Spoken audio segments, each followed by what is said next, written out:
Praise the lord. దేవుని పరిశుద్ధమైన నామమునకు మహిమ కలుగునగాక. ప్రభునందు ప్రియమైనటువంటి దేవుని బిడ్డలందరికీ కూడా ప్రత్యేకమైనటువంటి వందనాలు తెలియపరుచుకుంటూ ఉన్నాము. ప్రభువు మీకు తోడై ఉండి మిమ్మల్ని దీవించునుగాక. ఈ చక్కని సమయంలో పరిశుద్ధ లేఖన భాగములలో నుండి కొన్ని మాటలు మనం ధ్యానం చేద్దాం. దినవృత్తాంతముల 2వ గ్రంథము 7వ అధ్యాయము 16వ వచనము మనం చూద్దాం. రెఫరెన్స్ మరొక పర్యాయము దినవృత్తాంతముల 2వ గ్రంథము 7వ అధ్యాయము 16వ వచనము. నా పేరు ఈ మందిరమునకు నిత్యము ఉండునట్లుగా నేను దానిని కోరుకొని పరిశుద్ధ పరిస్థితిని నా దృష్టియు నా మనస్సును నిత్యము దాని మీద ఉండును. ప్రియులారా, దేవుని మందిరం యొక్క విలువలు చాలామందికి తెలియదు. దేవుని మందిరము అనగానే ఏదో కొద్దిమంది కూడుకునేటటువంటి స్థలము అని ఆలోచనలో ఉంటారు. అయితే బైబిల్ లేఖన భాగములు సెలవిస్తున్నటువంటి మాట ఏంటంటే, దేవుని మందిరము అనగా దేవుడు మానవుడిని కలుసుకునేటటువంటి స్థలము, మానవుడు దేవుడిని కలుసుకునేటటువంటి స్థలము. దేవునికి స్తోత్రం, హల్లెలూయా. ప్రియులరా, దేవుని మందిరానికి వస్తున్నటువంటి నీవు గ్రహించాల్సినటువంటి విషయం ఏంటంటే, దేవుని మందిరానికి నేను వెళుతున్నాను, నేను దేవుడిని కలుసుకోవటానికి వెళుతున్నాను, దేవుడు చెప్పినటువంటి మాటలు వినటానికి వెళుతూ ఉన్నాను, నా కుటుంబాన్ని నేను కట్టుకోవటానికి తగిన మాట నాకు అక్కడ దొరుకుతుంది, నా ఆరోగ్యాన్ని బాగు చేసుకోవటానికి తగిన మాట నాకు అక్కడ దొరుకుతుంది, నేను ఆశీర్వదించబడటానికి తగినటువంటి ఆ బోధ అక్కడ కలుగుతుంది. దేవుని మందిరం యొక్క విలువలు చాలామందికి తెలియదు ప్రియులారా. ఇక్కడ అంటున్నటువంటి మాట ఏంటంటే, నా పేరు ఆ మందిరానికి పెట్టాను, నేను దానిని కోరుకున్నాను, దాన్ని పరిశుద్ధపరిచాను. దేవుడు కోరుకున్నటువంటి స్థలము, దేవుడు పరిశుద్ధపరచబడినటువంటి స్థలము, దేవుని పేరు ఆ మందిరానికి పెట్టబడినటువంటిది. దేవునికి స్తోత్రం చేద్దామా? ప్రియులరా, ఈ మందిరముని యొక్క గ్రహింపు నీకు కావాలి. గ్రహించినటువంటి ఏం గ్రహించాలి అంటే 15వ వచనంలో చెప్పబడుతుంది, ఈ స్థలమందు చేయబడు ప్రార్థనల మీద నా కనుదృష్టి నిలుచును, నా చెవులు దానిని ఆలకించును. నువ్వేం గ్రహించాలి అంటే, ఈ స్థలములో చేయబడినటువంటి ప్రతి ప్రార్థన దేవుడు ఆలకిస్తాడు. నా కనుదృష్టి ఆ మందిరం మీద ఉంటుంది. నువ్వు నేను గ్రహించాల్సింది ఏంటంటే, దేవుని మందిరము పైన ఆయన కనుదృష్టి ఉంటుంది. అక్కడ చేయబడుతున్నటువంటి ప్రార్థనలు ఆయన చెవులారా వింటాడు. అది ఆయన కోరుకున్నటువంటి స్థలము, అది ఆయన పేరు పెట్టినటువంటి స్థలము, అది పరిశుద్ధపరచబడినటువంటి స్థలము. ఒక గ్రహింపు కావాలి. ఈరోజు చాలామందిలో ఈ గ్రహింపు అనేటటువంటిది లేదు ప్రియులరా. ఏదో వస్తున్నారు, వెళుతూ ఉన్నారు. ఇది దేవుడు కోరుకున్నటువంటి స్థలము. ఈ స్థలములో చేయబడి ప్రార్థనలు దేవుడు ఆలకిస్తాడు, నిజమే. అయితే మనం ఎలా ఉంటే ఆయన ఆలకిస్తాడు? మనం ఏం చేస్తే ఆయన ఆలకిస్తాడు? మనం ఏ స్థితిలో ఉంటే ఆయన మందిరములో మన ప్రార్థన ఆలకిస్తాడు? ఒక మాటను మీకు జ్ఞాపకం చేయనా? చూడండి, 14వ వచనంలో రాయబడినటువంటి మాట. దినవృత్తాంతముల 2వ గ్రంథము 7వ అధ్యాయం 14వ వచనములో, నా పేరు పెట్టబడిన నా జనులు తమను తాము తగ్గించుకొని ప్రార్థన చేసి నన్ను వెతికి తమ చెడు మార్గములను విడిచిన ఎడల ఆకాశము నుండి నేను వారి ప్రార్థన విని వారి పాపములు క్షమించి వారి దేశమును స్వస్థపరిచెదను. నీ ప్రార్థన, నా ప్రార్థన దేవుడు ఆలకించాలి ఈ స్థలములో అంటే, మొట్టమొదటిగా మనం చేయాల్సింది ఏంటంటే, ఆయన పేరు పెట్టబడినటువంటి మనల్ని మనం తగ్గించుకోవాలి, ప్రార్థన చేయాలంట. ఏం చేయాలంట? మనల్ని మనము తగ్గించు ప్రార్థన. ఈ స్థలానికి వచ్చినటువంటి మనల్ని మనం ముందు తగ్గించుకోవాలి. తనను తాను తగ్గించుకున్నటువంటి వాడు హెచ్చించబడును, తనను తాను హెచ్చించుకున్నటువంటి వాడు తగ్గింపబడును అని లేఖన భాగాలు చాలా స్పష్టంగా మాట్లాడుతూ ఉన్నాయి. ప్రియులారా, గమనించండి. దేవుని సన్నిధికి వచ్చినటువంటి నీవు నీకు కలిగినటువంటి దానిని చూసి నువ్వు తగ్గించుకోలేకపోతున్నావా? నీ కలిగినటువంటి సామర్థ్యమును చూసి, నీ కలిగినటువంటి ఆ మంది బలమును చూసి, నీకు కలిగినటువంటి ఆ భూములను లేకపోతే ఆ బంగారమును వెండిని చూసి నిన్ను నువ్వు తగ్గించుకోలేకపోతున్నావేమో. దేవుని సన్నిధికి వచ్చినటువంటి నిన్ను నువ్వు మొదట తగ్గించుకోవాలి.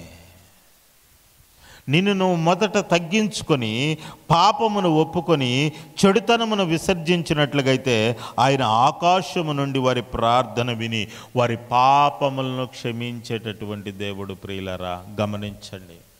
దేవుని సన్నిధికి వచ్చినటువంటి నీ ప్రార్థన, నా ప్రార్థన దేవుడి పాదాల దగ్గరికి చేరాలి అంటే, సమాధానం మనకి రావాలి అంటే మనం చేయాల్సినటువంటి పని ఏంటయ్యా అంటే, మొట్టమొదట మనల్ని మనము దేవుని పాదాల దగ్గర తగ్గించుకోవాలి. ఎలాంటి తగ్గింపు మనకు కావాలి? లేఖన భాగాలు ఇలాగ సెలవిస్తూ ఉన్నాయి. చూడండి, లూకాసు వార్తలో ఒక వ్యక్తి కనిపిస్తూ ఉంటాడు. లూకాసు వార్త 18వ అధ్యాయము 10వ వచనంలో ఇలాగ రాయబడి ఉంటుంది. లూకాసు వార్త 18వ అధ్యాయము 10వ వచనంలో, ప్రార్థన చేయుటకై 2 మనుషులు దేవాలయమునకు వెళ్ళిరి. వారిలో ఒకడు పరిచయుడు, ఒకరి సుంకరి. పరిచయుడు నిలబడి, దేవా, నేను సోరుడను, అన్యాయస్తుడను, వ్యభిచారులనైన ఇతర మనుషుల వలెనైనను ఈ సుంకరి వలె నేను ఉండనందుకు నీకు కృతజ్ఞతాస్తుతులు చెల్లిస్తూ ఉన్నాను. వారమునకు 2 మార్లు ఉపవాసము చేయుసు నా సంపాదన అంతట్లో 10వ వంతు చెల్లించుచున్నానని తనలో తాను ప్రార్థన చేశాను. 2 వ్యక్తులు దేవాలయంలోనికి వెళ్ళారు. ప్రియులారా, ఒక వ్యక్తి పరిచయుడు, రెండో వ్యక్తి సుంకరి. ఒక వ్యక్తి పరిచయుడు ప్రార్థన చేస్తూ ఉన్నాడు. ఏమని ప్రార్థన చేస్తూ ఉన్నాడు అంటే, ఆయన నిలబడి, ఆ దేవా, నేను సోరులను, అన్యాయస్తులను, వ్యభిచారులైన ఇతర మనుషుల వలె కాక, నా పక్కన ఉన్నటువంటి ఈ సుంకర వలె కాక ఉపవాసం ఉంటాను, దశమ భాగాలు ఇస్తానయ్యా, అట్ట చేస్తానయ్యా, నేను వీరుడినయ్యా, నేను సూర్యుడినయ్యా అని ప్రార్థన చేస్తూ ఉన్నాడు. నీ నడవడిక తెలుసు, నీ మాటలు తెలుసు, నీ ప్రవర్తన తెలుసు, నీ సావాసము తెలుసు, నీ ప్రయాణము తెలుసు. ఒంటరిగా ఉన్నటువంటి అప్పుడు ఎలా ఉంటావో, గుంపులో ఉన్నప్పుడు ఎలా ఉంటావో, సంఘములో ఉన్నటువంటి అప్పుడు ఎలా ఉంటావో, సమాజంలో ఉన్నప్పుడు ఎలా ఉంటావో, ఇంటిలో ఉన్నప్పుడు ఎలా ఉంటావో, వీధిలో ఉన్నప్పుడు ఎలా ఉంటావో, సమస్తము దేవుడికి తెలుసు. ఈ పరిచయుడు మాత్రము ఆ తనను తాను హెచ్చించుకుంటూ ప్రార్థన చేస్తున్నాడు. రెండో వ్యక్తి సుంకరి ప్రార్థన చేస్తూ ఉన్నాడు. వారు ఆయన అక్కడ గనక గమనించినట్లుగైతే 18వ వచనంలో 18వ అధ్యాయం 13వ వచనంలో, అయితే సుంకరి దూరముగా నిలుచుండి ఆకాశము వైపు తన కనులు ఎత్తుటకైనను ధైర్యము చాలక రొమ్ము కొట్టుకొనుచు, దేవా, పాపినైన నన్ను కరుణించమని పలికెను. దేవునికి స్తోత్రం చేద్దామా. సుంకరి ప్రార్థన చేస్తూ ఉన్నాడు. దేవుని వైపు, ఆయన సింహాసనము వైపు చూడటానికైనను ధైర్యము చాలక తన రొమ్ము కొట్టుకుంటూ తనను తాను తగ్గించుకొని, దేవా, నేను పాపినయ్యా, నన్ను క్షమించు ప్రభు అని ప్రార్థన చేస్తున్నాడు. ప్రియులారా, గమనించండి, ఎవరి ప్రార్థన దేవుడు ఆలకించాడు? హెచ్చింపు కలిగినటువంటి పరిచర్య ప్రార్థన దేవుడు ఆలకించాడా? తగ్గింపు కలిగినటువంటి సుంకరి ప్రార్థన ఆలకించాడా అంటే సుంకరి ప్రార్థన దేవుడు ఆలకించాడు. దేవునికి స్తోత్రం చేద్దామా. అలాంటి తగ్గింపు నీలో నాలో గనక ఉంటే దేవుడు మన ప్రార్థన పాదాల దగ్గరికి చేర్చుకొని సమాధానం ఇచ్చునుగాక. హల్లెలూయా, హల్లెలూయా. ప్రియులారా, గమనించండి, ఎలాంటి ప్రార్థన మనం చేయగలుగుతున్నాం, ఎలాంటి ప్రార్థన మనం చేయగలుగుతున్నాం. మన వల్ల మనం హెచ్చించుకుంటున్నామా, మన వల్ల మనం తగ్గించుకుంటున్నామా? చూడండి, పరిశుద్ధ లేఖన భాగముల్లో మనం గనక చూసినట్లుగైతే ఆ కీర్తనకారుడు 34వ కీర్తనలో 6వ వచనములో ఇలాగంటాడు. 4వ కీర్తన 6వ వచనములో, ఈ దీనుడు మొరపెట్టగా యెహోవా ఆలకించును, అతని శ్రమలన్నిటిలో నుండి అతనిని రక్షించును. ప్రియులారా, కీర్తనాకారుడు అంటున్నటువంటి మాట ఏంటంటే, ఈ దీనుడు మొరపెట్టగా. ఎలాంటి వాడంట? దావీదు ఎలాంటి వాడంట ప్రియులారా? దీన మనస్సు కలిగినటువంటి వాడట. ఈ దీనుడు ప్రార్థన చేయగా, ఈరోజు దేవుని సన్నిధిలో ఉన్నటువంటి నీకు అలాంటి దీన మనస్తత్వము, నాదంటూ ఏమీ లేదు, ఏదైనా ఉంది అంటే అది దేవుడిచ్చినటువంటిదేనని దీన మనస్సు కలిగి నువ్వు గనక మొరపెట్టినట్లుగైతే, నిన్ను నీవు తగ్గించుకొని దేవునికి ప్రార్థన చేసినట్లుగైతే, నీ ప్రార్థన దేవుడు ఆలకించునుగాక. దావీదుని గురించి బైబిల్ ఒక చక్కని మాట చెబుతూ ఉంది. చూడండి, సమూయేలు రాసినటువంటి మొదటి గ్రంథము 24వ అధ్యాయము 14వ వచనములో మనం గనక చూసినట్లుగైతే, ఇశ్రాయేలీల రాజు ఎవరిని పట్టుకొని బయలుదేరి వచ్చి ఉన్నాడు, ఏ పాటి వానిని తరుముచున్నాడు, చచ్చిన కుక్కను కదా, మిన్నల్లిని కదా. దావీదు ఎంత తగ్గించుకుంటున్నాడంటే, ఇశ్రాయేళ్ల దేవుడైనటువంటి సౌలు ఎవరిని తరుముతున్నాడు, ఎవరిని పట్టుకొని బయలుదేరవచ్చి ఉన్నాడు, ఏ పాటి వాడినని తరుముచున్నాడు, చచ్చిన కుక్కను కదా, మిన్నలిని కదా. యెహోవా నీకు నాకు మధ్య న్యాయాధిపతి అయి తీర్పు తీర్చునుగాక. ఆయనే సంగతి విచారించి నా పక్షమున వేద్యమాడి నీ వశమున కాకుండా నన్ను నిర్దోషినిగా తీర్చునుగాక. ప్రియులరా, గమనించండి, నేనెంతటి వాడినయ్యా, నన్ను తరువుతున్నాడు ఇశ్రాయేలు రాజు. తనను తాను తగ్గించుకొని ప్రార్థన చేసినప్పుడు దావీదు ఇట్లా, నేను యెహోవా అక్కడ గనక గమనించినట్లుగైతే మనము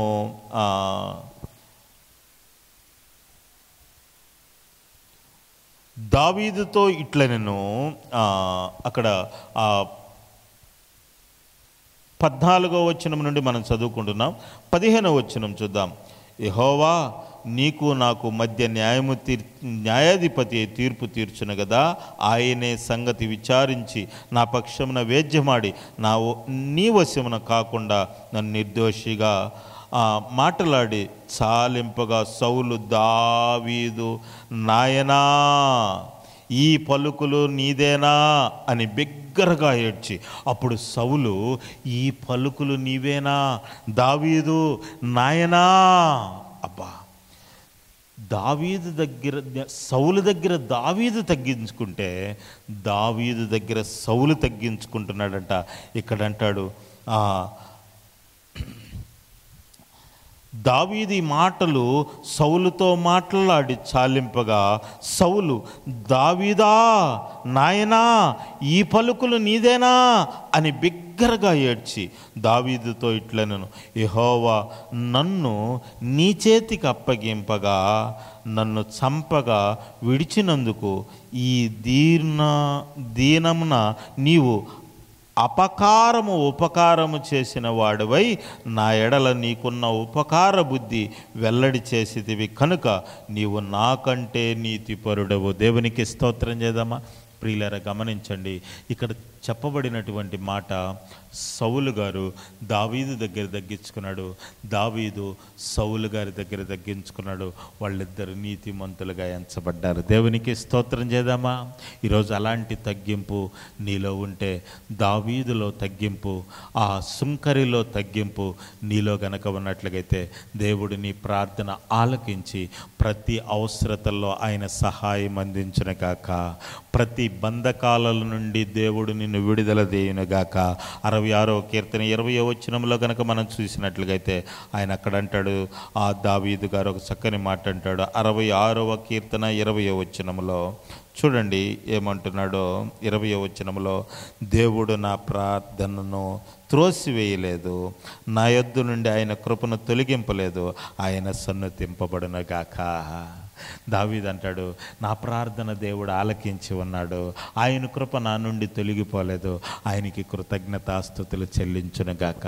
ఈరోజు దావీదు లాంటి తగ్గింపు, సుంకరి లాంటి తగ్గింపు, సౌలు లాంటి తగ్గింపు నీలో గనక నా దేవుడు గనక చూస్తే ఈరోజు నీ బంధకాలు తెగిపోవునుగాక, నీ శత్రువులు వెనుదిరిగినగాక, నీ మెండైనటువంటి ఆశీర్వాదమునకు నువ్వు వారసురాలివి, వారసుడు అవుదువుగాక. హల్లెలూయా. అట్టి ఆశీర్వాదము నువ్వు పొందుకోవాలి అంటే దేవుని మందిరం యొక్క విలువలు నీకు తెలిసి ఉండాలి. నిన్ను నువ్వు తగ్గించుకొని ప్రార్థన చేయాలి. దేవుడు నిన్ను హెచ్చించబోతున్నటువంటి రోజు ఈరోజు.